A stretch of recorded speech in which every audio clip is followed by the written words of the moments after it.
Hello everyone, स्वागत है आप सभी का आपके प्यारे YouTube channel nursing with Nitin में। तो जी हाँ दोस्तों, आज हम बात करने वाले हैं सबसे बेहतरीन टॉपिक की, जो कि होने वाला है एनाटॉमी फिजियोलॉजी से रिलेटेड क्वेश्चन, जो एग्जाम के अंदर सीएचओ एग्जाम्स के अंदर कहीं ना कहीं पूछे भी गए हैं और आगे भी पूछे जाते हैं। आप सभी को बता दें, हमारे स्पेशल सीरीज चल रही है सीएचओ को लेकर, जिसमें हम सभी प्रकार के क्वेश्चन को क्या करा रहे हैं, डील कर रहे हैं। आज हमारी जो क्लास रहने वाली है वो क्लास नंबर कौन सी रहने वाली है? हमारी 11th नंबर क्लास रहने वाली है, जिसके बारे में आपको बताना चाहूँगा। अगर वीडियो को लाइक कर दीजिए, चैनल को सब्सक्राइब नहीं किया है तो चैनल को सब्सक्राइब भी आप कर लीजिएगा। चलिए बात करते हैं आज के पहले प्रश्न की। पहला प्रश्न आपके सामने ये रहा, the olfactory area of cerebral cortex is found in. देखिए दोस्तों, ऑल्फैक्टरी एरिया जो होता है वो ऐसा एरिया होता है जहाँ से आपको स्मेल का पता लगता है, टेस्ट का पता लगता है। तो वो जो एरिया होता है सेरेब्रल कॉर्टेक्स के अंदर किस जगह पर पाया जाता है, कौन से लोब में पाया जाता है आपका ऑल्फैक्टरी एरिया, ये क्वेश्चन आपसे पूछा जा रहा है दोस्तों। तो आप सभी को पता होना चाहिए कि जो ऑल्फैक्टरी एरिया होता है आपका, वो कहाँ पर पाया जाता है? आपका फ्रंटल लोब में पाया जाता है। कहाँ पर पाया जाता है? फ्रंटल लोब में आपका ऑल्फैक्टरी एरिया पाया जाता है। ये आप सभी को पता होना चाहिए। चलिए बात करते हैं नेक्स्ट प्रश्न की। नेक्स्ट प्रश्न आपकी स्क्रीन पर ये रहा दोस्तों, Wernicke's area found in the temporal lobe. Wernicke's area जो होता है वो टेम्पोरल लोब में पाया जाता है, उस आल्सो नोन है, जिसको किस नाम से जानते हैं, दूसरे किस नाम से जानते हैं उसको, ये क्वेश्चन आपसे पूछा गया है दोस्तों। तो आप सभी को पता होना चाहिए कि वर्निकेस जो एरिया होता है ये बहुत ही इंपॉर्टेंट क्वेश्चन है, बहुत ज़्यादा इंपॉर्टेंट क्वेश्चन ये होता है, एग्जाम के अंदर काफ़ी पूछा जाता है कि जो वर्निकेस एरिया होता है ना, वो टेम्पोरल लोब के अंदर पाया जाता है, उसको किस नाम से जानते हैं। तो दूसरा नाम जो होता है वर्निकेस एरिया का, वो कौन सा होता है दोस्तों? वो होता है सेंसरी स्पीच एरिया। कौन सा एरिया? सेंसरी स्पीच एरिया कहलाता है। वर्निकेस एरिया का दूसरा नाम कौन सा होता है? सेंसरी स्पीच एरिया भी कहलाता है। ठीक है, चलिए अब बात करते हैं नेक्स्ट क्वेश्चन की। The part of the brain which control body temperature is. Body temperature के लिए कौन सा पार्ट ऑफ द ब्रेन का कौन सा पार्ट जो होता है वो बॉडी के टेम्परेचर को कंट्रोल करता है, ये आपसे पूछा गया है। तो आप सभी को पता है कि बॉडी के अंदर जो टेम्परेचर का रेगुलेशन और कंट्रोल करने का काम किसका रहता है दोस्तों? वो रहता है आपके हाइपोथैलेमस का। हाइपोथैलेमस जो होता है हीट रेगुलेशन और जेनेसिस भी करता है। ठीक है, थर्मोजेनेसिस थर्मो रेगुलेशन का काम किसका होता है?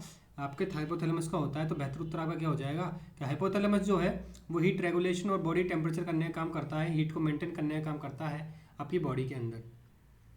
चलिए बात करते हैं नेक्स्ट क्वेश्चन की। आप स्क्रीन पर ये रहा दोस्तों, रेस्पिरेटरी सेंटर फाउंड इन। जो रेस्पिरेटरी सेंटर होता है जहाँ पर आपकी डेप्थ और रेट तय की जाती है कि आपका रेस्पिरेशन किस हिसाब से होगा, वो कहाँ पर पाया जाता है? रेस्पिरेटरी सेंटर आपका। तो आप सभी को पता होना चाहिए आपकी बॉडी के अंदर जो रेस्पिरेटरी सेंटर होता है वो होता है आपका मेडुला ऑब्लिंगेटा। कौन सा? मेडुला ऑब्लिंगेटा होता है, वहाँ पर क्या होता है? आपका रेस्पिरेटरी सेंटर पाया जाता है। इसलिए कभी भी आपके मेडुला ऑब्लिंगेटा में कोई भी फोर्स से कोई क्या बोलते हैं इंजरी हो गई तो आपके रेस्पिरेशन में दिक्कत आ सकती है दोस्तों। डेप्थ और रेट को कौन कंट्रोल करता है? आपका मेडुला ऑब्लिंगेटा कंट्रोल करता है। चलिए बात करते हैं नेक्स्ट की। आपके स्क्रीन पर यह रहा प्रश्न, the structure by which the hemisphere of cerebellum. रुकिए एक मिनट रुकिएगा। चलिए आपकी स्क्रीन पर यह रहा प्रश्न कि भाई जो हेमिस्फीयर है, the structure by which two hemisphere of the cerebellum are separated. आपने सुना होगा कि सेरेब्रम और सेरिबेलम। देखिए दोस्तों, सेरेब्रम जो होता है, देखिए ये आपका सेरेब्रम होता है। ठीक है, सेरेब्रम होता है आपका, ये हो गया सेरेब्रम, ये दो भागों में बटा होता है इससे। ठीक है, इसको फ्लैक्स सेरेब्राई कहा जाता है। ठीक है, फ्लैक्स सेरेब्राई कहा जाता है।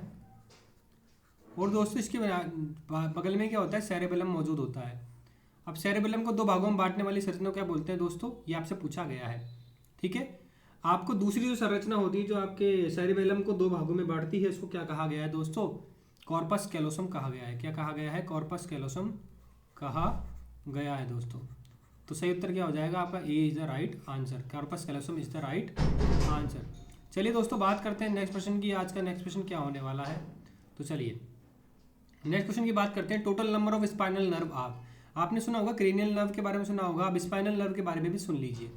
स्पाइनल नर्व जो होती है टोटल नंबर में कितनी होती है बॉडी के अंदर, वो आपसे प्रश्न पूछा जा रहा है। तो आपसे सभी को पता है स्पाइनल नर्व जो होती है वो 31 पेयर की होती है। कितनी पेयर की होती है?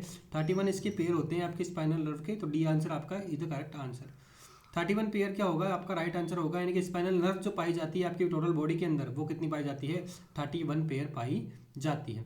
ठीक है, चलिए अब बात करते हैं नेक्स्ट क्वेश्चन की। आपकी स्क्रीन पर ये रहा दोस्तों, total number of cranial nerve, ये आ गया आपका अगला क्वेश्चन कि total number of cranial nerve. पहले तो स्पाइनल कॉर्ड के नर्व के बारे में पूछ रहा था, अब पूछ रहा है क्रेनियल नर्व कितनी होती है आपके अंदर। तो आपकी बॉडी के अंदर क्रेनियल नर्व के पेयर पाए जाते हैं, 12 प्रकार की क्रेनियल नर्व पाई जाती है बॉडी के अंदर, 12 पेयर पाए जाते हैं। तो C is the right answer, C right answer हो जाएगा आपका।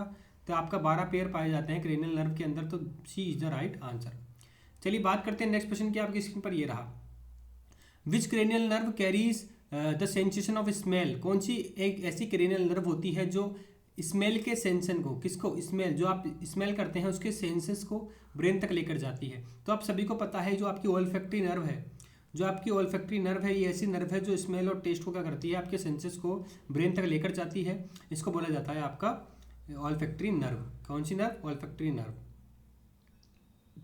चलिए बात करते हैं next. Which cranial nerve supply the superior oblique muscles of the eye. अब क्रेनियल नर्व के क्वेश्चन आ चुके हैं सारे। कौन सी ऐसी क्रेनियल नर्व होती है जो कि आपकी सुपीरियर ऑब्लिक ऑफ मसल होती है ना, आई के ऊपर एक मसल होती है जिसको बोला जाता है सुपीरियर ऑब्लिक मसल। ठीक है, इस मसल को क्या करती है, सप्लाई करती है, क्रेनियल नर्व कौन सी होती है। ठीक है, तो वो पूछा जा रहा है आपसे। तो आप सभी को उत्तर करना है कि जो आपकी ट्रोक्लियर नर्व होती है, जो आपकी ट्रोक्लियर नर्व होती है, ये एक प्रकार की ऐसी नर्व होती है जो कि क्या करती है, आपकी सुपीरियर ऑब्लिक मसल जो है, तो सुपीरियर ऑब्लिक मसल जो है उसको क्या करती है, आपको क्रेनियल नर्व सप्लाई करती है। ठीक है, तो ये आपका क्वेश्चन का आंसर हो गया। चलिए बात करते हैं नेक्स्ट क्वेश्चन की। तो नेक्स्ट क्वेश्चन की स्क्रीन पर आपका ये रहा। Which is the largest cranial nerve, सबसे बड़ी क्रेनियल नर्व कौन सी आपकी बॉडी की। ये बहुत ही बेहतरीन क्वेश्चन है, मोस्ट इंपॉर्टेंट फेवरेट एमसीक्यू है, ये फेवरेट क्वेश्चन है, एग्जाम के अंदर पूछा जाता है कि आपके अंदर जो सबसे लार्जेस्ट क्रेनियल नर्व कौन सी है, सबसे बड़ी, सबसे लार्जेस्ट चौड़ी नर्व कौन सी होती है। तो क्वेश्चन आपका आंसर क्या हो जाता है, आपका आंसर हो जाएगा कि सर जो आपकी सबसे लार्जेस्ट क्रेनियल नर्व होगी वो होगी आपकी ट्राइजेमिनल नर्व। कौन सी नर्व? ट्राइजेमिनल नर्व जो होगी आपकी सबसे लार्जेस्ट नर्व कहलाती है। ठीक है, इसी तरीके से आपसे और भी क्वेश्चन बनते हैं कि आपकी जो सबसे लॉन्गेस्ट नर्व कौन सी होती है, तो वेगस नर्व सबसे लॉन्गेस्ट होती है। ठीक है, और सबसे बड़ी बात करते हैं कि कौन सी इंट्राक्रेनियल नर्व कौन सी होती है, सबसे इंट्राक्रेनियल नर्व सबसे बड़ी कौन सी होती है, तो वो होती है आपकी एब्ड्यूसेंट नर्व। ठीक है, ये आपका आ गया आंसर, तीनों आंसर मैंने आपको बता दिए थे। चलिए बात करते हैं नेक्स्ट क्वेश्चन की। The branch of trigeminal nerve are except. अब बहुत सारी ब्रांचेस होती है ट्राइजेमिनल नर्व की, ट्राइजेमिनल क्रेनियल नर्व की बहुत सारी ब्रांचेस होती है, लेकिन एक नहीं होती है। ये आपसे पता करना है कि नहीं होती है, एक्सेप्ट पूछा हुआ है। तो आप सभी को पता होना चाहिए कि जो आपकी फेंड्रिक नर्व होती है ना, फेंड्रिक नर्व, ये किसी प्रकार से ट्राइजेमिनल नर्व की ब्रांच नहीं कहलाती है। तो सही उत्तर क्या हो जाएगा आपका? सही उत्तर हो जाएगा कि फेंड्रिक नर्व जो होती है वो ट्राइजेमिनल नर्व की कोई ब्रांच नहीं होती है। मैंडिबुलर होती है, मैक्सिलरी होती है, ऑप्थेल्मिक होती है, लेकिन फेंड्रिक नर्व नहीं होती है। चलिए बात करते हैं नेक्स्ट क्वेश्चन की। From outer side of the blood vessel the tissue layer are. अब बात कर रहा है ये कि from the outer side of the blood vessel of the tissue. देखिए ब्लड वेसल जो होती है ना, उसकी बहुत सारी लेयर्स होती है। ठीक है, ब्लड वेसल्स की लेयर होती है बहुत सारी। तो ये कह रहा है फ्रॉम आउटर से, मतलब कि ये ब्लड वेसल हो गई आपकी। अब सबसे पहले कौन सी पाई जाएगी, स्टार्टिंग कौन सी जाएगी, थर्ड नंबर पे कौन सी पाई जाएगी, ये पूछ रहा है। तो पहले नंबर पर जब सबसे ऊपरी भाग में पाई जाती है आपकी कौन सी दोस्तों, तो आप सभी को आंसर देना है, बताइए सभी आपको आंसर देना है कि भाई सबसे बड़ी, सबसे पहली, जो सबसे ऊपरी लेयर, जो सबसे ऊंची ऊपरी लेयर होती है आपकी, वो कौन सी होती है दोस्तों, वो होती है आपकी ट्यूनिका एडवेंटिशिया। Tunica adventitia. उसके बाद में जो लेयर आती है दूसरी, वो आती है इनरमोस्ट ट्यूनिका मीडिया, बीच की लेयर। तो थर्ड नंबर पे आती है आपकी सबसे नीचे, सबसे इंटरनल लेयर होती है ट्यूनिका इंटीमा। तो इसका आंसर के हिसाब से कौन सा आंसर सही प्रतीत हो रहा है, सी इज द राइट आंसर। ठीक है, सी आंसर जो है बिल्कुल सही उत्तर है।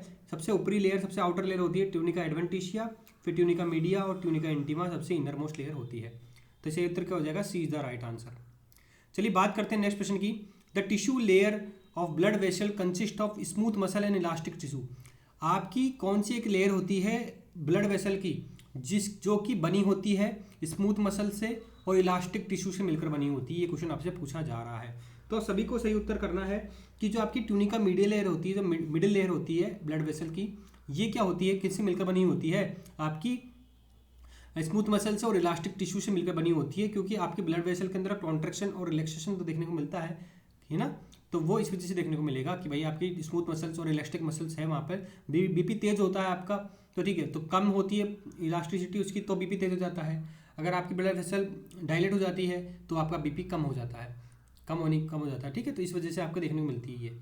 चलिए बात करते हैं नेक्स्ट क्वेश्चन की, द राइट एंट्रियोवेंट्रिकुलर वाल्व, जो राइट एवी वाल्व होता है, कौन सा वाल्व, राइट एवी वाल्व जो होता है, राइट एवी वाल्व जो होता है, एंट्रियोवेंट्रिकुलर वाल्व जो होता है, ठीक है, हार्ट को, उसको किस नाम से जाना जाता है। तो आप सभी को पता है कि ये आपके हार्ट हो गया, ये आपका लेफ्ट एट्रियम हो गया, ये लेफ्ट वेंट्रिकल हो गया, ये राइट एट्रियम हो गया और राइट वेंट्रिकल हो गया, ठीक है।